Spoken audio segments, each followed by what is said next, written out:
오늘은 에스겔서 42장에서 43장까지의 말씀입니다. 우리가 어제도 함께 나누었듯이 이제 에스겔 40장에서부터 48장까지는 회복에 관한 이제 말씀을 이야기하고 있습니다. 그 중에서 이 40장부터 이제 오늘 살펴볼 43장까지는 새 성전에 관한 말씀입니다. 그래서 40장이 성전 외부의 여러 문들과 부속에 대한 것들을 이야기했고, 41장은 성전 자체, 성소와 지성소에 대한 설명이었다면, 오늘 42장은 성전의 이제 부속 건물인 제사장들의 방, 제사장들이 지내는 이제 방에 대한 이야기들이 나옵니다. 1절부터 14절까지가 그러한 내용들이 쭉 이어지고 있고, 하나님의 천사가 이 에스겔 선지자를 성전 밖 그리고 북쪽 뜰로 이제 데리고 나아갑니다. 성전 북쪽에는 이 제사장들의 방이 있죠.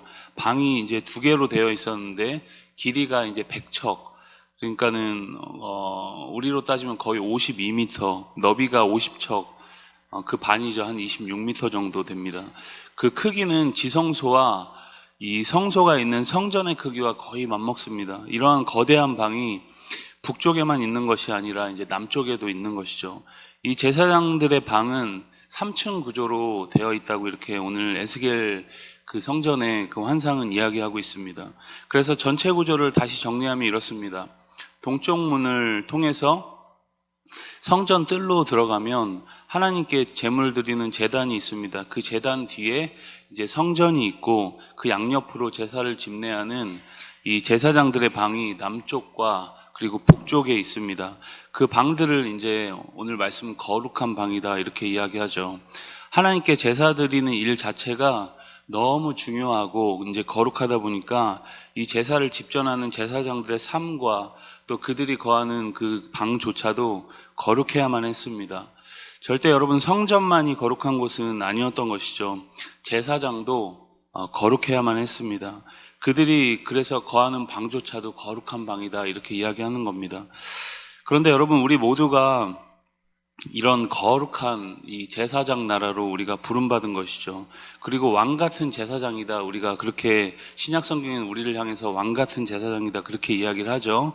그렇기 때문에 우리가 다 제사장 직분을 가지고 있는 사람들이다라는 것을 기억을 해야 합니다. 그래서 우리가 거룩을 사모하며 사는 것이죠. 그런데 여러분, 그 거룩은 이제 우리 자신에게서 나오는 것이 아니라는 것을 우리는 항상 기억을 해야 합니다. 고린도전서 1장 30절에 보면 너희는 하나님으로부터 나서 그리스도 예수 안에 있고 예수는 하나님으로부터 나와서 너희에게 지혜와 의로움과 거룩함과 구원함이 되셨다 그렇게 이야기를 합니다. 예수님 자체가 우리에게 거룩함이 되셨다는 것입니다. 우리가 스스로 거룩해질 수 없는 것이죠. 우리가 아무리 노력해도 우리는 여러분, 내가 노력하면 노력할수록 얼마나 더러운 죄인이라는 것을 발견할 수밖에 없다는 것입니다. 그러나 여러분, 그리스도를 통해 우리가 우리 자신을 보면 내 자신이 얼마나 거룩하고 소중한 존재인지를 발견하게 되는 것이죠. 그리고 그 그리스도를 우리 가운데 모시면 우리는 이제야 거룩을 향해 나아갈 수 있는 존재가 되었다는 것을 깨닫게 됩니다. 여러분, 그래서 이 예수님 우리가 놓치고 살면 절대 우리 삶에 거룩이 이루어질 수 없다는 것을 우리가 항상 기억을 해야 합니다. 그래서 우리는 계속 강조하고 또 예수님을 강조하고 또 강조하는 것이죠.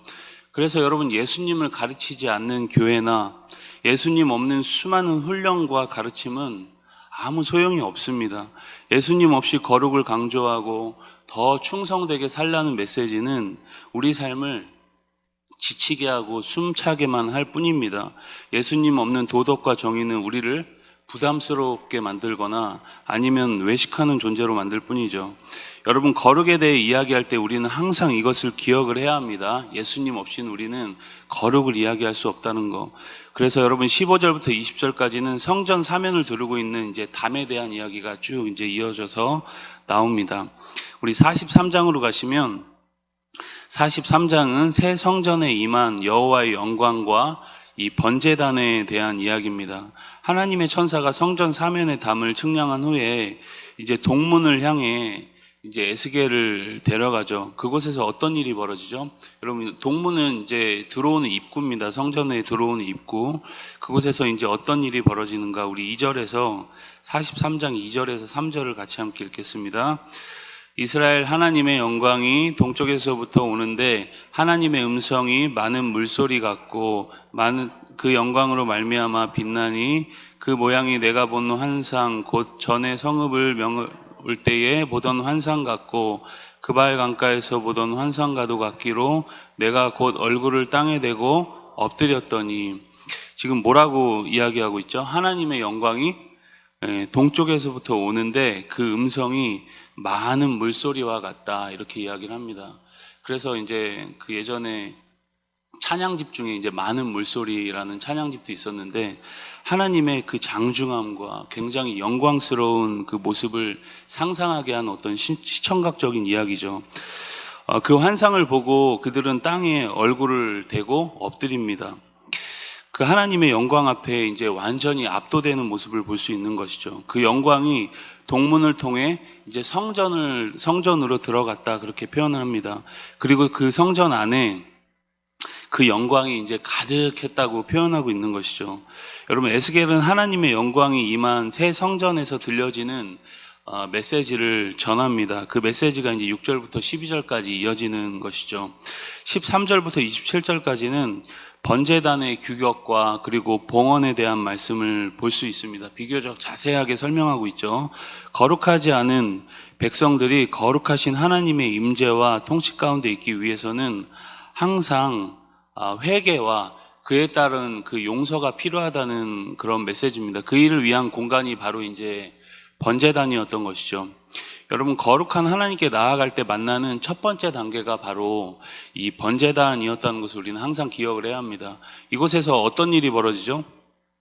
흠없는 희생제물의 피로 자신의 삶을 이제 정결하게 하고 깨끗하게 하는 일입니다. 제물을 가져온 이제 사람들은 자신의 손을 그 제물 위에다가 이제 얹고 자신의 죄악을 그 희생제물에다가 이제 전가를 하는 것이죠. 그리고 그 죄를 전가받은 짐승의 각을 이제 막 뜨고 여러 단계를 거친 후에 이제 번제단에 불사르게 됩니다. 여기서 이 제물은 여러분 무엇을 의미할까요? 예수님을 의미하겠죠. 그리고 좀 더 세부적으로 보면 성소로 들어가기 위해서는 우리의 죄가 이제 매일 깨끗해져야 한다는 것을 의미하기도 합니다. 회개와 용서의 삶을 의미하는 것이죠. 이런 회개와 용서를 통해 우리가 매일 완성을 향해 나아가는 것입니다. 완성을 위해서는 우리 삶에 계속되는 회개가 필요한 것이죠.